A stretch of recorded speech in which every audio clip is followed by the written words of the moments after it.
Tyson, I Tyson, I Tyson, কি করস? এই তো ঘরে বসে টিভি দেখতেছি। সারাটা দিন খালি টিভি দেখা টিভি দেখা, পড়ালেখার তো কোনো নামই নাই। শোন, রান্না বসাইতে গিয়ে এখন তরকারি কেটে দেখি ঘরে সয়াবিন তেল নাই, হলুদের গুঁড়া নাই, লবণও নাই। 1 কেজি লবণ, 1 কেজি হলুদের গুঁড়া আর 5 লিটার তেল নিয়ে আসবি তোর হারুন কাকার দোকান থেকে। যা। টাকা দেও। টাকা আপাতত বাকিতে গিয়ে নিয়ে আয়। যা।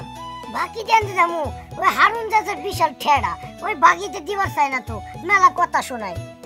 বাবারে, আমার কাছে তো এখন 10 টাকাও নাই। এখন অর্ধেক রান্না করে কি এগুলো নষ্ট করবো আমি? তরকারি তো রাঁধতে পারবো না হলুদের গুঁড়া ছেড়া। কি করবি?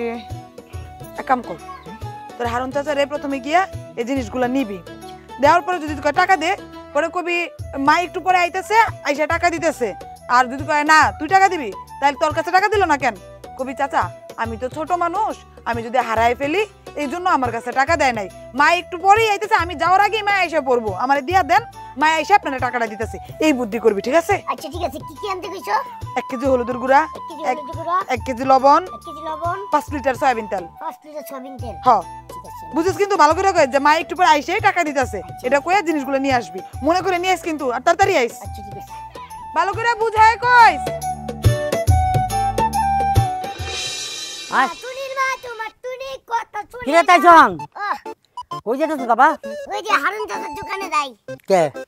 ওই যে মাই কইছে লবণ, হলুদের গুঁড়া, তারপর তেল আনবার লাগি। ও আচ্ছা আচ্ছা, তোর বাকি খরচ না নগদ খাস? ওই বাকি নগদ মিলাই, ওই পরিচিত দোকান তো, ওই নিলে সমস্যা নাই, বাকি নিলেও। ও আচ্ছা আচ্ছা। তুমি কই যাও কাকা? আমি যাবো একটু উত্তরপাড়ায়। উত্তরপাড়ায়? বুঝছি, এই যে জঙ্গলে দোয়া খেলবার বাবা। হ্যাঁ, পার না, তুই এত অ্যাডভান্স না, মানে তোর লগে কথা কই আমার বলেছে তা দেখাছি।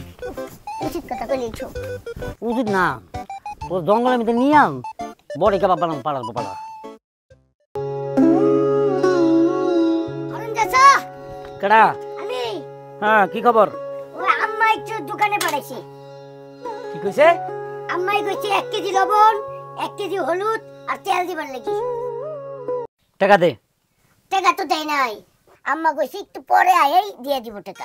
আরে গাদা, তুই আন বাড়ি থেকে আইছিস না? হ্যাঁ। তো তুই আইতে টাকাটা লই আতি। আমি কইছিলাম যে টাকা দাও, মাই কইছে যে তুই যা, তুই তো ছোট মানুষ, তুই টাকাটা রাস্তাঘাটে হারাই লাইবি। ও তাই নাকি? হ্যাঁ, এই জন্য মা আইসা আপনার টাকা দিব। হ্যাঁ, আমারে দিব। বাকি লিখতে লিখতে খাতা তার জায়গা নাই। হালকাতা দেশি কদিন আগে তোর মা আয় নাই, এখন নতুন পলিটিক্স ধরছে, টাকা হারালাবি তাই না? হ্যাঁ। বাবারে একটা কথা কইছি, সামান্য টাকাটা যে তো হারাই ফেলবি তোর তো কোনো ঠিক নাই তাই না? এখন কি লাগবে? ওই তেল লাগবো, হলুদের গুঁড়া লাগবো আর লবণ লাগবো। এতগুলা সদাই, এগুলা আমি তোর হাতে দিলে তুই তো রাস্তায় এগুলা হারাই ফেলবি, বুঝলি না? হ্যাঁ। তো যা তোর মার কাছে জায়গা বলে আমি এগুলা তো হারাই ফেলবো, এলে আর দোকানদারের সদাই দেয় নাই। আচ্ছা ঠিক আছে, আপনি ঠিক কথা কইছেন। হ্যাঁ, আচ্ছা আমি যাই। এই তো আমার কথা তুই বুঝছ।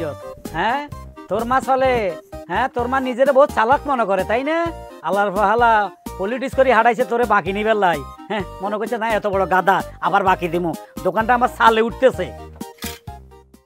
মা, মা, এই মামা করে চিল্লাস কেন? জিনিসপত্রগুলো রান্না করে নিয়ে আয়। আরে তুমি এদিকে আসো। রে হে, পোলাটার যন্ত্রণায় তো বাঁচতাম না। কি রে, তেল লবণ হলুদ নানতে কইছিলাম, জিনিস কই? এগুলো দেয় নাই তো। দেয় নাই? না। কেন তুই ভালো করে গিয়ে বলস নাই যে মা একটু পরে এসে টাকা দিব? আমি বলছি, আমারে হারুন চাচা কইছে কি যে টাকা কই, আমি কইছি যে আমি ছোট মানুষ, আমি টাকা আনি নাই, মা একটু পরে এসে দিয়ে দেবো। আমি যদি টাকা রাস্তাঘাটে হারাই ফেলাই এই জন্য মা টাকা আমার হাতে দেয় নাই। তারপরে চাচা কি কই জানো? কি? বাজার সদাই তো তোমার হাতে দেওয়া দেবো না, এগুলো তো তুমি রাস্তাঘাটে হারাই ফেলবা, তোমার মারে পাঠাও, তোমার মা এসে নিয়ে যাক, তাইলেই হইব। বুঝছি। হ্যাঁ, আরো বড় বাটপার। চাইছিলাম তোরে দিয়ে বাটপার করে আজকের মতো সদাইগুলা নিয়ে আসতে, ওই চোরের উপর বাটপারিটা সেই করছে।